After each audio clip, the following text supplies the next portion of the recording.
Isa pong mapagpalang gabi sa ating lahat sa pangalan ng ating Panginoon. Ito po ang pananampalatayang The Apostolic Faith Mission of Portland, Oregon, Philippines, Incorporated. At ako po si Brother Jomar Aban ng AFC Baguio.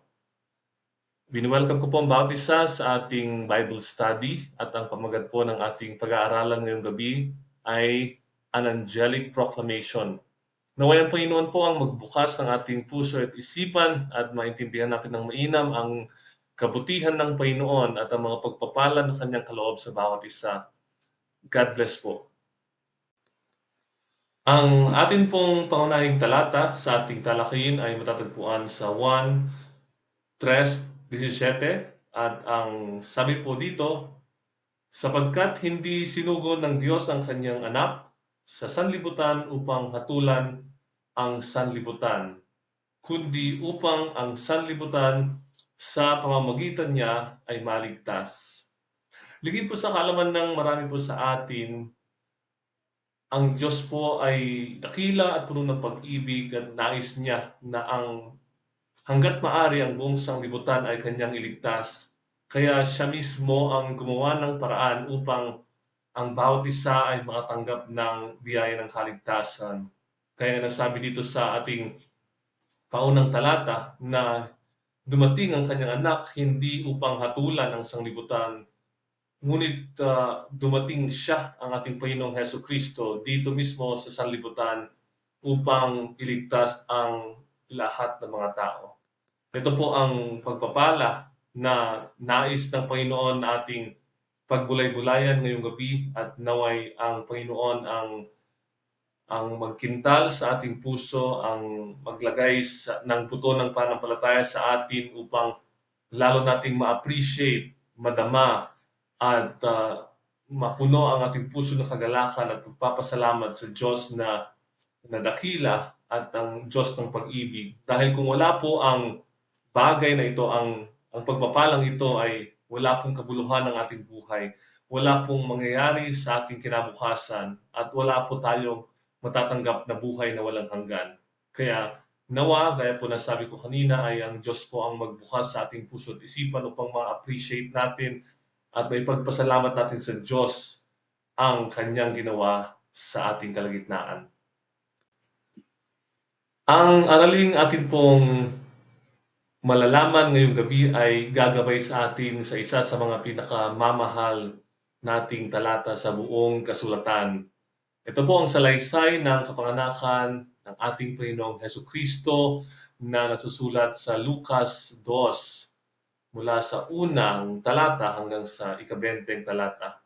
Sama-sama po nating balikan ang mga mahalagang pangyayari noong banal na gabing iyon at tayo ay magnilay-nilay sa dakilang pag-ibig na ipinakita ng Diyos sa sangkatauhan sa pamamagitan ng pagbibigay niya ng kanyang kaisa-isa at kanyang bugtong na anak, ang ating Panginoong Heso Kristo. At pag-isipan po natin kung ano ang kahulugan nito para sa atin sa kasalukuyang panahon at para sa ating personal na buhay. Ang unang parte po ay ang paglalakbay ni na Jose at Maria patungong Bethlehem. At dito po malalaman natin kung paanong tinupad ng isang kautosang Romano ang sinaunang propesiya ni Propeta Mikas. Ang pangalawang parte po ay ang kapanganakan mismo ng ating tagapagligtas, ang ating Panginoong Heso Kristo. Kung paano siya binalot ng tinatawag na swaddling clothes or lampin at inilagay siya sa isang sabsaban.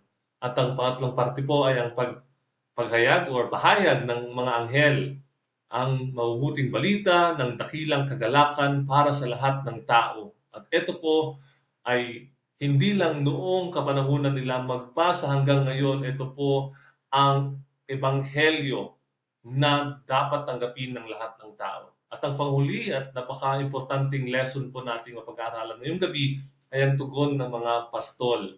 Ang kanilang pananampalataya, ang kanilang pagpunta, ang kanilang pagpapahayag at pagluwalhati sa Diyos na makapangyarihan sa lahat.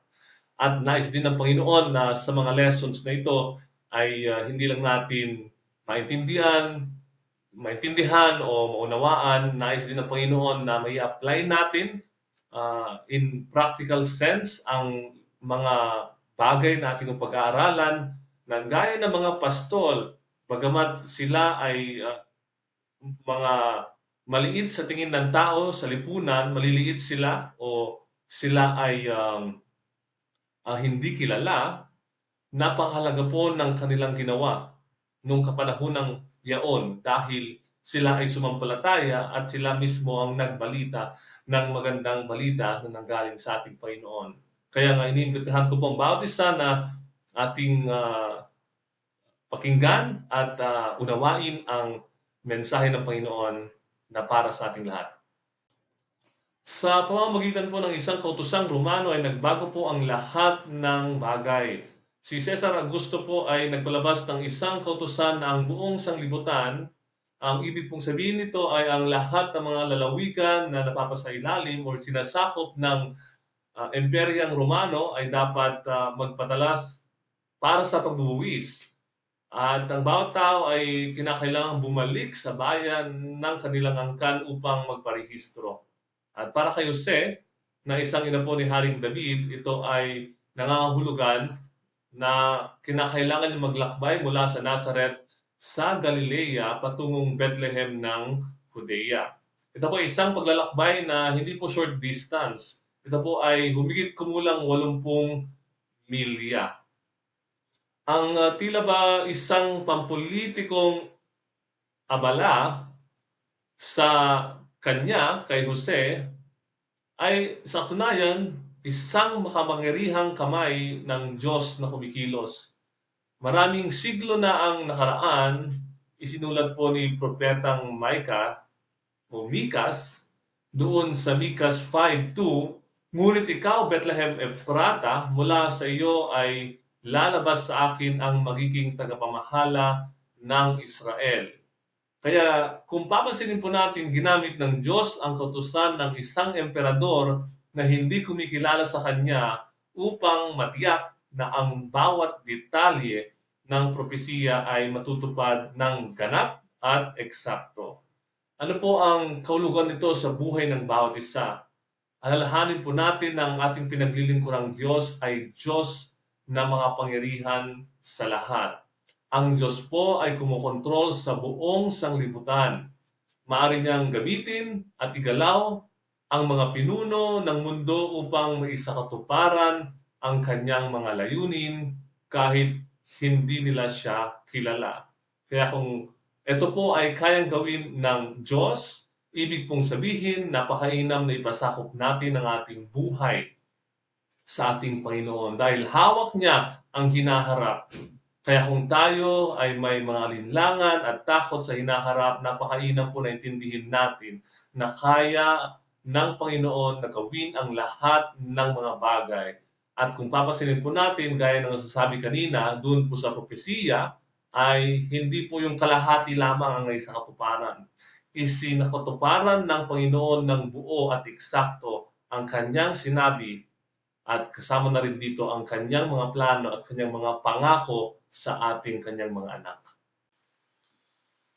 Maingat po na tinukoy ni Lucas ang lugar ng kapanganakan bilang Bethlehem ng Judea, ang lungsod ni David. Hindi ang Bethlehem ng Galilea na umiiral din noong mga panahong iyon. Ang katumpakang ito ay hindi nagkataon lamang dahil alam po ba natin na iniuugnay din ang lugar nito sa kapanganakan ng ating Panginoong Hesukristo doon sa parehong lugar kung saan lumaki si Haring David. Kung naalala niyo po ang kwento ng Haring David bago siya naging hari, siya po ay isang pastol. Nung siya ay isang batang lalaki pa lamang at hindi pa siya isang ganap na mandirigma, siya na po ay pinapatnubayan ng Panginoon at kanyang patayin ang isang oso at isang leon. Ito po yung lugar kung saan yun ay tinukoy ni Lucas na Bethlehem ng Judea, ang lungsod ni David. At kung babalikan pa natin ang kwento ni Boaz at ni Ruth, ito rin po, according to Bible scholars, ang mga maburol at malalawak na parang sa paligid ng Bethlehem kung saan nagkakilala ang mga ninuno ni David na si Ruth at si Boaz. Maraming salinlahin na ang nakalipas. At gaya po ng nasabi natin kanina, maaaring ito rin ang mismong mga parang kung saan nangyari ang pambihirang gabing yaon at dumating ang ating tagapagligtas, ang ating Panginoong Heso Kristo, at nagpakita ang mga anghel sa mga pastol na nagbabantay sa kanilang mga kawan. Kaya papansinin po natin mga kapatid, bawat detalye, ang lungsod, ang angkan, at ang takdang panahon ay nagpapakita ng maingat at tapat na pagtupad ng Diyos sa kanyang sariling salita. Ganito po kabuti at kadakila ang Diyos nating pinaglilingkuran. At kung babalikan po muli natin yung sinabi ni Propetang Mikas sa Mikas 5:2, sabi doon, yung natupad po na propesiya ni Mikas, "Ngunit ikaw, Bethlehem Ephrata, bagaman ikaw ay maliit sa gitna ng mga libo-libo ng Huda, gayunmay mula sa iyo ay lalabas sa akin ang magiging tagapamahala sa Israel." Isinulat po, humigit kumulang 700 taon na nakaraan bago ang kapanganakan ng ating Panginoong Hesukristo, at natupad ng may ganap at katumpakan ang bawat detalye ng propesiya ni Mikas. Ganyan po ang ating Diyos. He knows every details at nais niya na isakatuparan ang lahat ng kanyang mga sinabi sa kanyang salita. At ito po ay kasama po dito ang kanyang mga pangako sa kanyang mga salita. Kaya po kung magbubulay-bulayan natin na mainam ang Biblia at malalaman natin na ito ay nanggaling mismo mula sa bibig ng ating Panginoon, ang mga pangako na kanyang sinasambit na hindi niya tayo iiwan at papabayaan, na patatatagin kita, palalakasin ko ang iyong loob, huwag kang matakot, kasama mo ako. Ito po ay mga pangako na tapat at totoo. Kung paanong tinupad ng Panginoon ang propesiya ni Mikas, ay gayon din ang kanyang nais na gawin sa kanyang mga pangako para sa ating lahat. Kaya huwag po tayo manghinayang na magbasa at magbasa ng salita ng Panginoon dahil marami po tayong mga pagpapalang matatanggap sa mga salita niya. Nakakalungkot nga lang po na sa pagparito ng ating Panginoong Heso Kristo, wala pong lugar na matuluyan sina Maria at Jose sa Bethlehem. Ngunit dahil nalaman natin kanina na ang bawat detalye ng propesiya ni Mikas ay isinakatuparan ng Diyos, ibig sabihin, kayang gumawa ng paraan ng Diyos upang maganap ang pangyayaring maisilang ang sanggol na si Jesus.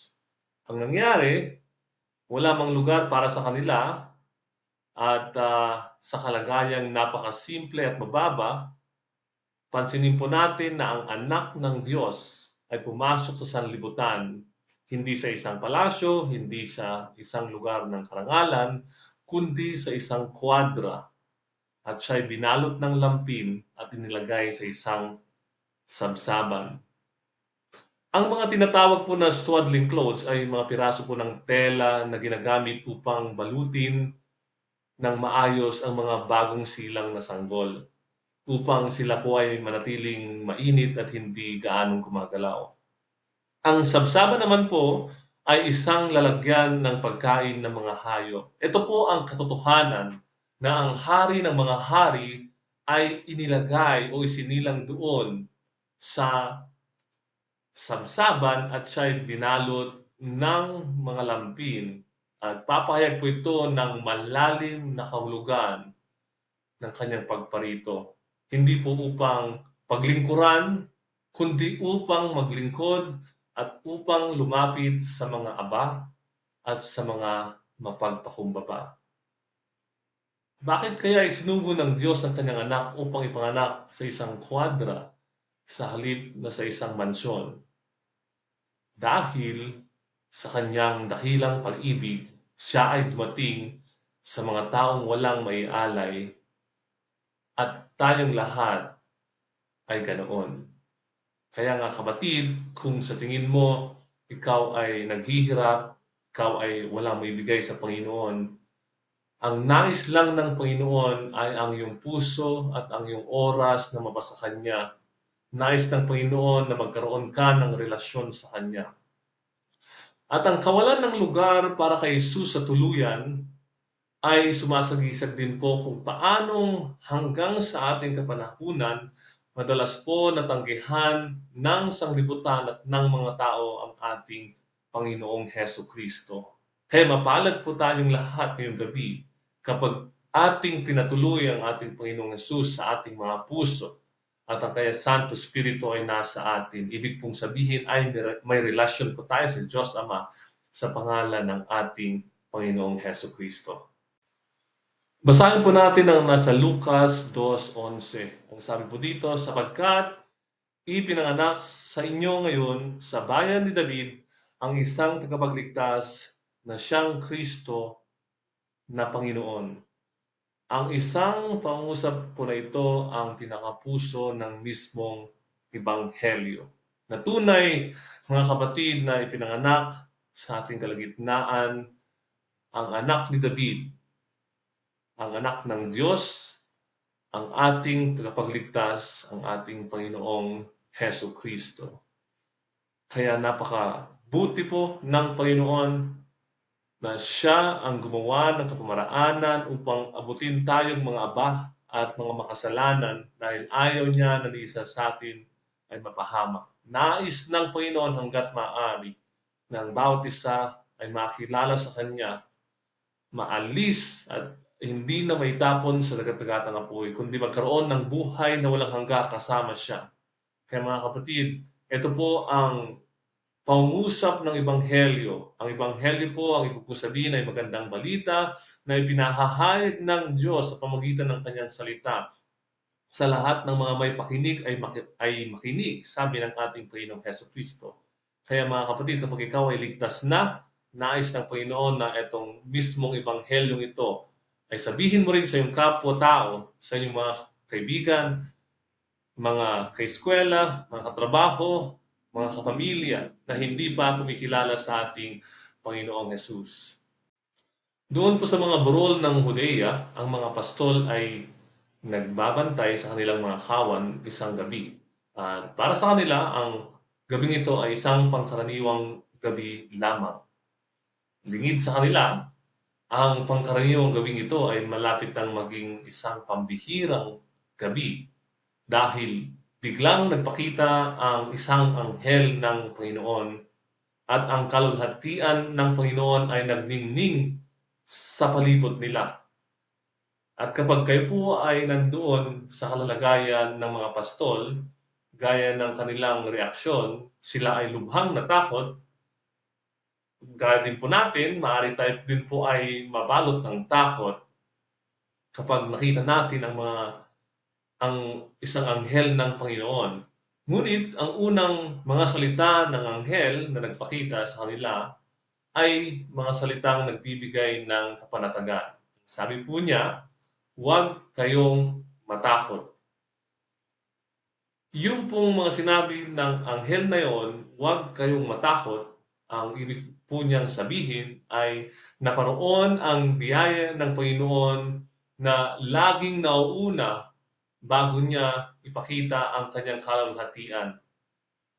Ito pong mga salitang ito ay sinasabi din ng Panginoon sa ating lahat na natatakot at nagugulumihanan at siya, ang Diyos na makapangyarihan sa lahat, ay nagbibigay ng katiyakan na ang mabuting balita na gaya ng ibinalita ng anghel na ito na nagpakita sa mga pastol ay siya ding mabuting balita na ating tinanggap, napakinggan at tinanggap, at ito ay hindi kailanman nilayon ng Panginoon na magbigay ng takot sa atin kundi upang mabago ang ating buhay.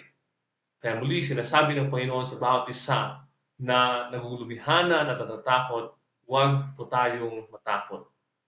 At pangalawa po ay sinabi po doon, mabubuting balita ng dakilang kagalakan. Ito po ay hindi balita lamang o magandang balita na para lamang sa isang bansa o para lamang sa isang uri o grupo ng tao.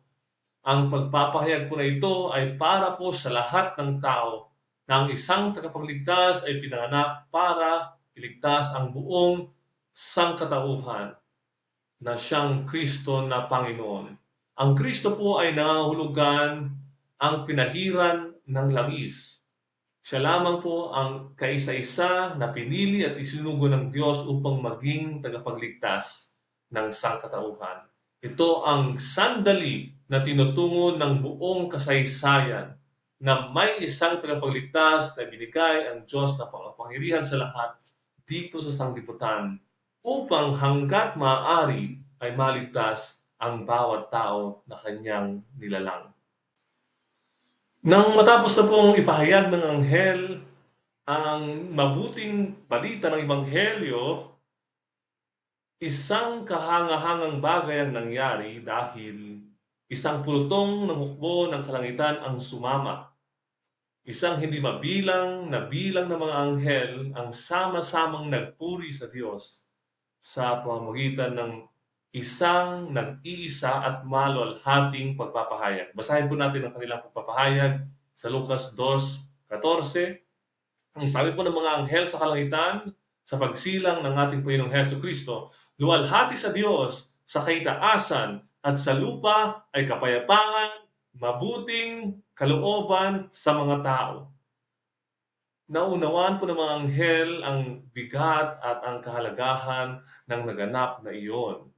Hindi lamang ito kapanganakan ng isang ordinaryong tao. Ito po ang Diyos na makapangyarihan sa lahat. Doon po sa kalangitan, ang lahat ng mga anghel ay sumasamba sa ating Panginoong Hesukristo. Kaya nasaksihan nila kung paano ang Diyos na kanilang sinasamba ay nandoon sa isang sabsaban at dumating ang makapangyarihang Diyos, ang anak ng Diyos sa kasaysayan ng tao upang tubusin ito.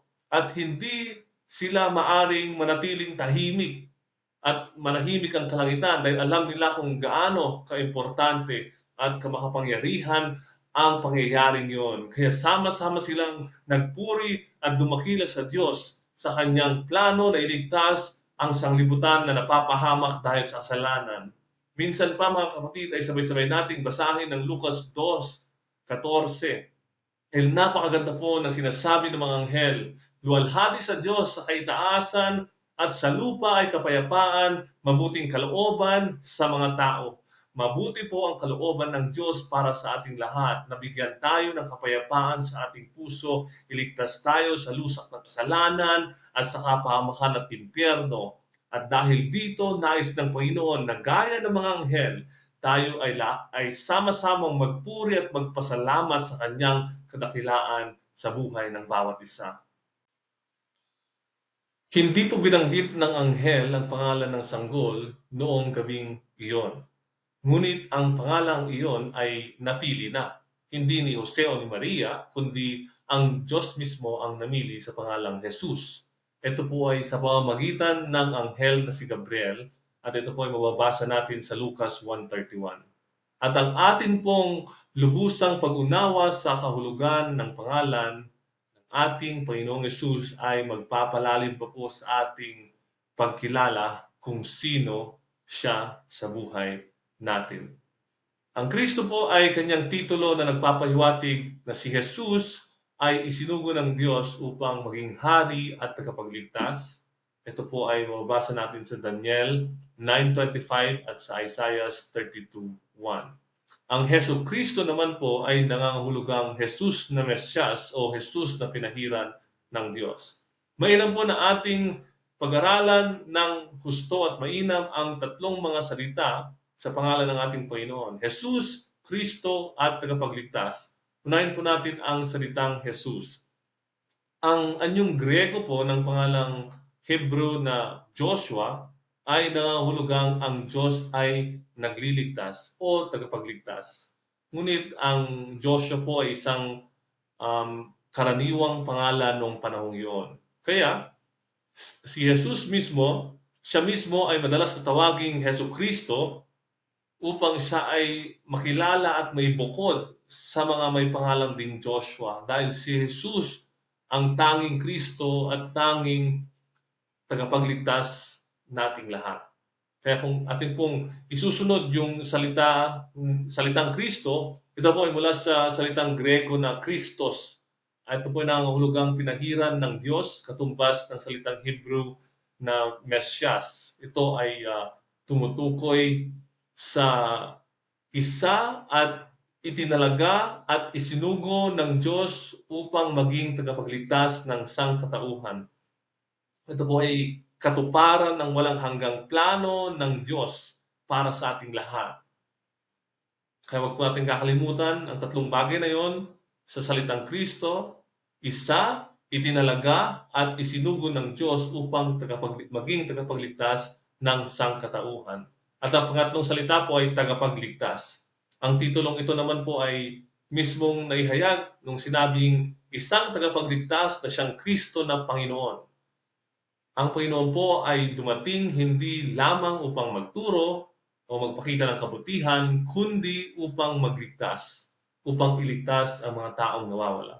At kung pagsasama-samahin po natin at titingnan po natin ang mga salitang ito, tila baga nauulit-ulit ang kahulugan dahil nais ng Diyos na mga pangyarihan sa lahat na maikintal sa puso ng bawat isa na totoo na dahil sa kanyang kadakilaan at kabutihan, kanyang ibinigay ang kanyang bugtong na anak, ang ating Panginoong Hesukristo, at ang kanyang anak lamang ang kayang magligtas sa mga taong napapahamak. Oo, ano man ang estado ng tao, ng buhay ng isang tao, sino man siya, ano man ang kanyang background, ang sinasabi ng Panginoon ay simple lamang. Walang ibang pangalan na ibinigay sa silong ng langit na sukat ikaligtas ng kahit na sino. Dahil ang lahat ay nagkasala at hindi nakaabot sa kalagatian ng Panginoon. Kaya ang bawat isa sa atin ay nangangailangan ng tagapagligtas, ng kaligtasan. At ang kaligtasan ito ay makakamit lamang ng isang tao sa iisang pangalan, sa pangalan ng ating Panginoong Hesukristo. Naisip po ba natin na sa kaitaasan ng Diyos, siya ay Diyos na higit na makapangyarihan sa lahat? Ang kanya pong ginawa ay ang abutin ang pinakamababa sa lipunan at kanyang inihayag ang mabuting balita sa mga pastol. Ang mga pastol po ng mga kapanahunang iyon ay isa sa pinakamababang uri ng tao sa lipunan.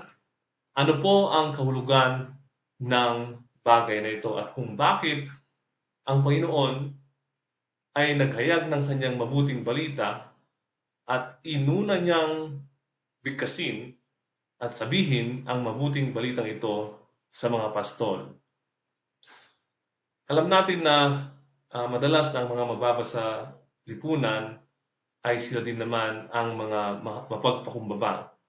At ibig kong sabihin ay ang dahilan kung bakit inabot ng Panginoon ang mga pastol ay dahil nakikita niya ang puso ng mga taong ito na sila ay mapagpakumbaba at sila ay maniniwala sa magandang balita na kanyang inihayag sa kanila.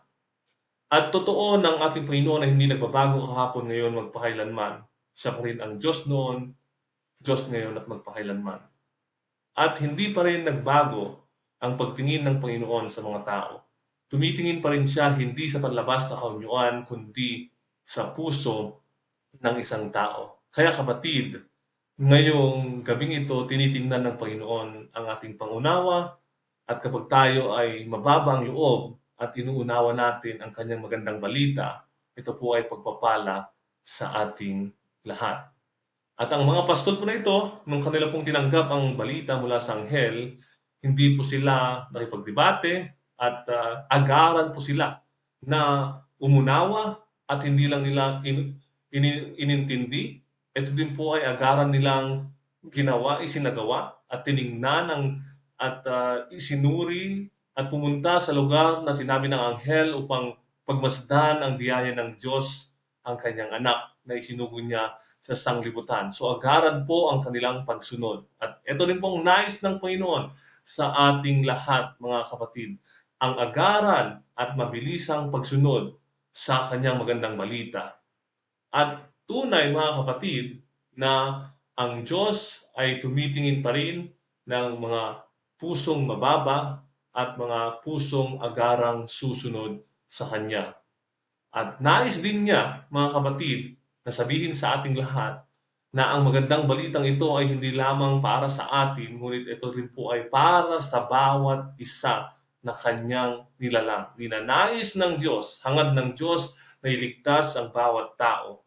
At kabahagi po tayo doon sa paghahayag ng balitang ito. Kaya ang magandang lesson or point po dito ay alam ng Panginoon ang puso ng bawat isa. Hindi niya tinitingnan ang panglabas na kanyuan ng tao, kundi ang panloob, ang puso ng tao na bukas na makinig sa kanyang mga salita. At totoo nga po, that faith without works is dead. Dapat may kalakip na gawa ang ating pananampalataya. Na gaya ng mga pastol na ito, sila po ay nakinig at umunawa at tumugon agad. Yan po ang ibig sabihin ng pananampalataya na may gawa. Napakainam po na ating pagnilay-nilayan ang pagtugon ng mga pastol. Noong gabing yun sa Bethlehem, ang mga pastol na ito ay nagbabantay ng kanilang mga kawan at biglang nagpakita ang isang anghel at sinabi sa kanila ang magandang balita na ang Diyos ay nagbigay ng kanyang anak para iligtas ang sangkatauhan. Ano po ang una nilang ginawa? Una, sila po ay nakapakinig doon sa proklamasyon ng isang anghel. Inunawa nila na tunay na dakila ang Diyos dahil kanyang ibinigay ang kanyang bugtong na anak sa sangkatauhan. So pinakinggan po nila. Ano po ang sumunod na kanilang ginawa? Ang sumunod po na ginawa ng mga pastol na to ay walang pag-aalinlangan na sila ay pumaroon kung saan isinilang ang sanggol. Ibig sabihin ay naniwala sila agad-agaran doon sa balita ng anghel na tunay na binigay ng Diyos ang kanyang anak. At sila din, mga kapatid, ang pangatlong ginawa nila ay nagbahagi ng magandang balitang ito nung kanilang inunawa, pumaroon, nakita na totoo ang pangako ng Diyos, ang pagbibigay niya ng kanyang bugtong na anak, sila ay sumampalataya at ibinahagi din nila ang magandang balitang ito sa kanilang mga kapwa pastol, mga kaibigan. Sinabi nila ang kabutihan ng Diyos, kanyang ibinigay ang kanyang bugtong na anak, ang ating Panginoong Heso Kristo, upang iligtas ang sangkatauhan. At ang pang-apat, sila ay lumuwalhati sa Panginoon. Sila ay bumalik sa kanilang mga kawan na nagpupuri, nagpapasalamat, lumuwalhati sa Diyos na gumawa ng lahat ng mga bagay na ito. Ano po ang napansin natin sa ginawa ng mga pastol? Ito po ang nais ng Panginoon na ipagawa sa ating lahat. Ito po ang nais ng Diyos na gawin ng isang taong kanyang iniligtas mula sa lusak ng kasalanan at impyerno. Tayo po ang mga taong iyon na niligtas ng biyaya ng Diyos. Nais ng Panginoon na nung ating napakinggan ng magandang balita, tayo ay tutungo sa kung saan nais ng Diyos na tayo tumungo at ibahagi sa kahit na sino ang ating mga mahal sa buhay, ating mga kapamilya, ang ating mga katrabaho, ang ating mga kaeskwela, ang lahat ng mga tao na hindi pa kumikilala sa Diyos. At tayo bumalik sa ating mga tahanan na nagpupuri, nagpapasalamat sa Diyos dahil iniligtas niya tayo, dahil hindi na tayo mapapahamak, hindi na tayo mapunta sa dagat-dagatang apoy, na isulat na ang ating pangalan sa aklat ng buhay, at tayo na ngayon, pagamat maraming problema, ay mga anak na ng Diyos, at naisulat na nga ang ating pangalan sa langit. Kapatid, sundin natin ang mga yapak ng mga pastol na to. Magkaroon tayo ng mababang puso at ibahagi natin ang Ebanghelyo. Napakainam po ng ginawa ng mga pastol, gaya ng ating pinag-usapan kanina, at meron pa pong isang napakagandang aralin na nais paunawa sa atin ng Panginoon. Ito po ay mababasa natin sa Lucas 2:19. Ang sabi po dito, ngunit iningatan ni Maria ang lahat ng mga bagay na ito at pinagbulay-bulayan niya sa kanyang puso. Ang mga pastol po ay nagmamadaling pumaroon at ibinahagi sa sanglibutan, sa kanilang mga kapwa-pastol at sa lahat ng puwede nilang pagbahagian ang magandang balita na ito. Iba naman po ang ginawa ni Maria noong mga pagkakataong iyon. Siya po ay nagbulay-bulay. Ano po ang ibig sabihin ng pagbubulay-bulay? Ito po ay nangangahulugang pinag-iisipan natin ng mabuti at sinusuri natin ng malalim sa ating isipan ang isang bagay. Tayo ay magnilay-nilay, magmuni-muni, at hayaang manahan ang katotohanan sa ating puso at ating kaluluwa. Ito ay higit sa mabilisang pag-iisip. Ito po ay nangangailangan ng isang tahimik na lugar at doon ay sadya nating pinag-iisipan ng mabuti ang mga bagay na ginawa ng Diyos sa atin. Sa mga panahon po natin ngayon, dahil tayo po ay nasa tinatawag na digital age, lahat po ay mabilisan. Marami pong technologies ngayon ay ginagawang shortcut ang lahat ng mga bagay at hindi na po madalas na nagninilay-nilay at nagbubulay-bulay ang mga tao. Dahil lahat po ay mabilisan. Ang takbo ng sanglibutan ay mabilisan. Ngunit nais po ng Diyos na tayo po na kanyang mga iniligtas ay pumaroon sa isang lugar na tahimik at doon ay ating pagbulay-bulayan kung ano ang ginawa ng Diyos sa ating lahat. Ano nga po ang ginawa ng Diyos sa atin kung ako po ay magtatanong sa ating kalagitnaan? Hindi po simple. Ang kanya pong ginawa ay iniligtas ang ating napapahamak na kaluluwa sa kamatayan at sa impyerno. Yun po ay isang bagay na tinatawag sa kolokyal na terminolohiya na big deal. Big deal po ang ginawa ng Panginoon. Dahil tayo na narapat na mahatulan at mamatay at may tapon sa dagat-dagatang apoy, nagbago po ang ating destinasyon. Ngayon po ay maaari na tayo magkaroon ng buhay na walang hanggan. Naisulat na ang ating pangalan sa aklat ng buhay. Tayo na ay mananahan sa mansyon na inihanda ng Diyos sa ating lahat na sumasampalataya sa Kanya. Ganun po kabuti ang ating Panginoon. Na bagamat tayo nagkasala at hindi nakaabot sa kalwatian ng Panginoon at ang kabayaran ng kasalanan ay kamatayan, ngunit ang biyaya ng Diyos ay buhay na walang hanggan sa pamamagitan ng ating Panginoong Heso Kristo. That is a big deal po dahil yan po ay gawa ng Diyos dahil mahal niya tayo. Kaya nais ng Diyos na tayo ay pumasok sa isang silid na tahimik at tayo ay magpasalamat, magnilay-nilay, kausapin ng Diyos. We spend more time, quiet moment sa ating Panginoon at magpasalamat dahil hindi po ito kayang gawin ng tao. Ang Diyos lamang po ang kayang magligtas sa ating kaluluwa. Ano po ang ibig sabihin ng dakilang regalo ng Diyos para sa atin? Ano po ang kahulugan nito sa atin?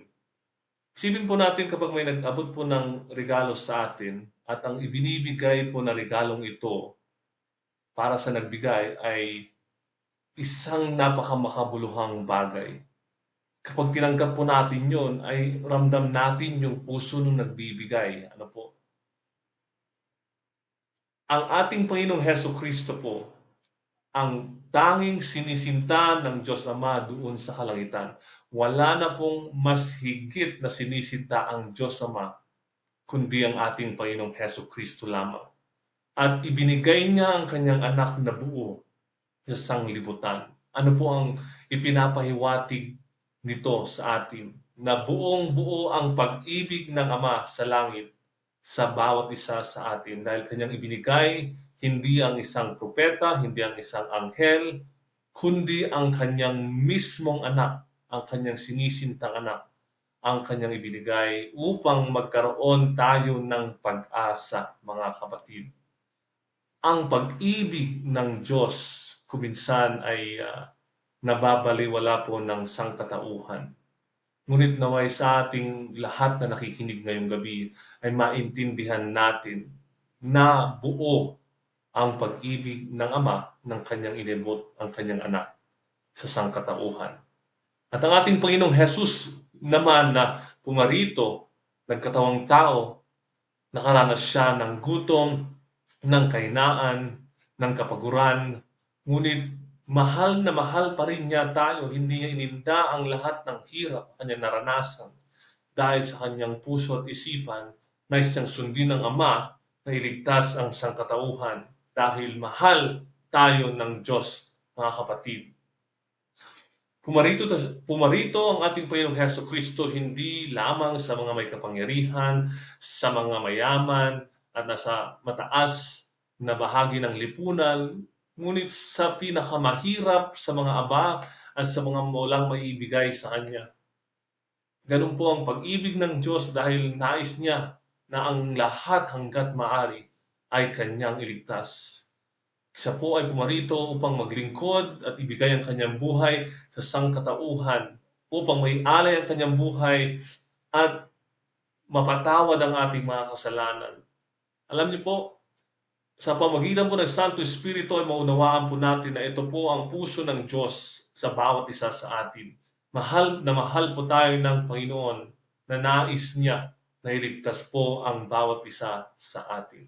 Kaya wag nating sayangin, mga kapatid, ang mga sandali na tayo nabubuhay.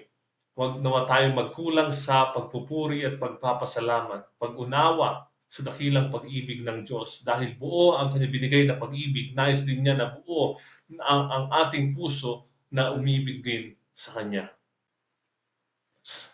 Kaya ano po ang mga mahalagang aral na dapat nating tandaan sa ating Bible study ngayong gabi? Una po, ang Diyos ay tapat sa Kanyang salita. Bawat propesiya tungkol sa kapanganakan ng ating Panginoong Yesus ay natupad ng ganap at may katumpakan sa bawat detalye. Mula sa lungsod ng Bethlehem hanggang sa angkan ni David, nakita po natin na ang pangako ng Diyos ay 100% na matutupad. Kaya po, nais ng Diyos nating basahin ang kanyang salita dahil lahat po ng nakalagay doon ay tapat at totoo. Ang pangalawa po ay ang Diyos ay makapangyarihan sa lahat ng mga bagay. Hindi kailanman nalaman ni Cesar Augustus na siya ay ginamit bilang kasangkapan ng banal na layunin ng Diyos na makapangyarihan sa lahat. Kaya po, ibig pong sabihin nito, ginagalaw po ng Diyos ang mga hari, pamahalaan, mga pangyayari upang may sakatuparan ang kanyang perpektong kalooban. Para po sa atin, ang ibig pong sabihin nito ay nais ng Diyos na ipasakop natin ang ating buong buhay sa Kanya dahil higit siyang makapangyarihan sa lahat. Siya ang may hawak sa lahat ng mga bagay.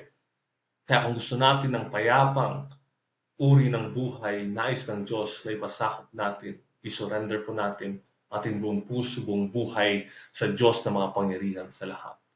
Ang Panginoon din po ay naghahanap ng mga pusong handang tumugon. Pati sa mga pinakamababa sa lipunan, ang mga pastol, natin napag-usapan kanina, nakita natin na sila ay inabot ng Panginoon, sila ang unang kinausap ng Diyos sa pamamagitan ng anghel na nagpakita sa mga pastol na to upang sabihin sa kanila ang magandang balita. At hanggang sa panahon natin ngayon, tumitingin pa rin ang Diyos sa mga mababang puso, sa mga tao na handang tumugon sa kanyang mga salita, mga mapagpakumbaba at puno ng pananampalataya. Naway tayo yun, mga kapatid, dahil yan ang mga taong hinahanap ng Diyos. At ang panghuli po ay ang mabuting balita ay nais ng Diyos na may hayag sa buong sanglibutan. Tulad ng mga pastol, ang bawat taong nakatatagpo natin, nakakausap natin, ang lahat na inaabot sa atin ng Diyos ay nais niya na mabigyan ng pagkakataon na makilala sa Kanya sa pamamagitan natin. Kaya huwag natin sayangin ang lahat ng pagkakataon na binibigay ng Diyos upang ang Kanyang magandang balita ay may paabot sa lahat, lalo't higit sa mga hindi pa nakakilala sa Kanya. Kapatid, mahal ka ng Panginoon at mahal din ng Panginoon ang ating mga mahal sa buhay, ang mga taong nakapaligid sa atin. Kaya gamitin na ba tayo ng Panginoon upang siya din naman ay makilala sa Kanya. At bilang pagtatapos po, gusto ko lamang po sabihin sa ating lahat na sa bawat segundo po, may 2 taong namamatay. At sa bawat araw, more or less po ay 200,000 ang namamatay. At maaring sa mga bilang na ito, mga kapatid, marami sa kanila ang hindi nakakilala sa ating Panginoon. Hindi nila naunawaan na gayon na lamang ang pag-ibig ng Diyos na kanyang ibinigay ang kanyang sinisintang anak, na sinumang sumampalataya sa kanya ay huwag nang mapahamak pagkos magkaroon ng buhay na walang hanggan. At wala po silang kapag-asa sa buhay na walang hanggan dahil hindi nila nakilala ang ating Panginoong Hesukristo. At tayo mga kapatid, mapalad po tayo dahil una, tayo po ay buhay pa. Pangalawa, nakikilala natin ang ating tagapagligtas ay walang iba kundi ang ating Panginoong Hesukristo. Ngunit marami po ang nasa ating paligid ang walang pag-asa dahil hindi nila kilala ang ating Panginoon. Nais ng Diyos, kapatid, nakatukil ang ating puso na tayo mismo na tumanggap sa ating Panginoong Yesus ay huwag mag-atubili na ibahagi ang magandang balita. Dahil kung paanong minahal tayo ng Diyos, minamahal din ng Diyos ang ating mga mahal sa buhay at kaibigan. At kung hindi nila nalalaman na mahal sila ng Diyos, hindi nila maunawaan na mayroong pag-asa, na mayroong magandang plano ang Diyos para sa kanila.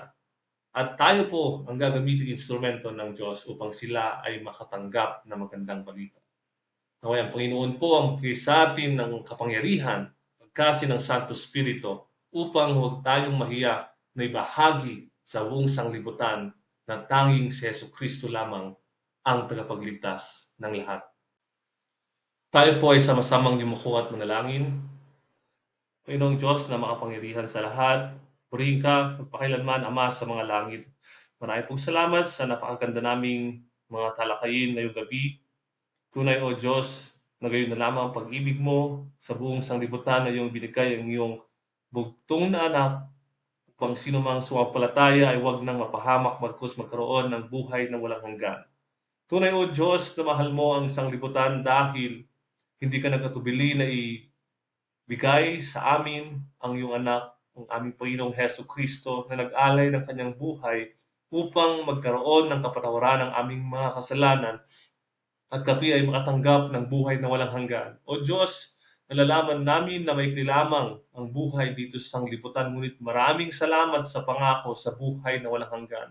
Oo, Panginoon, mahirap ang buhay dito sa daigdig. Maraming kaguluhan at kahirapan, ngunit maraming salamat na Ikaw ang Diyos na makapangyarihan sa lahat ay mahabagin, maunawain at dakila ang iyong pag-ibig at nais mo, O Diyos, na ang bawat isa sa amin ay makakilala sa iyo at makatamo ng pag-asa sa buhay na walang hanggan. Panginoon, dalangin po ng aking puso na ang bawat isa sa aming mga magkakapatid na nakaunawa ng iyong mga salita ay gamitin mo, Panginoon, upang marami pang mga kaluluwa ang makakilala sa iyo, makaunawa na sila din naman ay iyong mahal at may plano ka sa bawat isa, O Diyos. Nais mo rin na ang kanilang mga pangalan ay maisulat sa aklat ng buhay. O Diyos, bigkisin mo kaming lahat ngayong gabi ng isang tali ng pag-ibig. O Diyos, maghari ka sa aming kalagitnaan at puspusin mo ang bawat isa ng iyong Santo Espiritu upang kaming lahat, O Diyos, ay laging sumasampalataya, laging sumusunod, at laging naglilingkod sa iyo ng aming buong puso at ang aming buong buhay. Panginoon, pagpalain mo po ang bawat isa at ikaw nawa ang patuloy na mag-bless sa lahat ng mga Bible study namin, O Diyos, na sa bawat mga salita mo na aming pag-uusapan gabi-gabi o sa bawat Bible study, Panginoon, ay nandoon ang iyong presensya na mabigyan kami ng pangunawa na ikaw lamang, O Diyos, ang may taas sa aming buhay magpakailanman. Sa pangalan ng anak mo, ang aming Panginoong Hesukristo. Amen.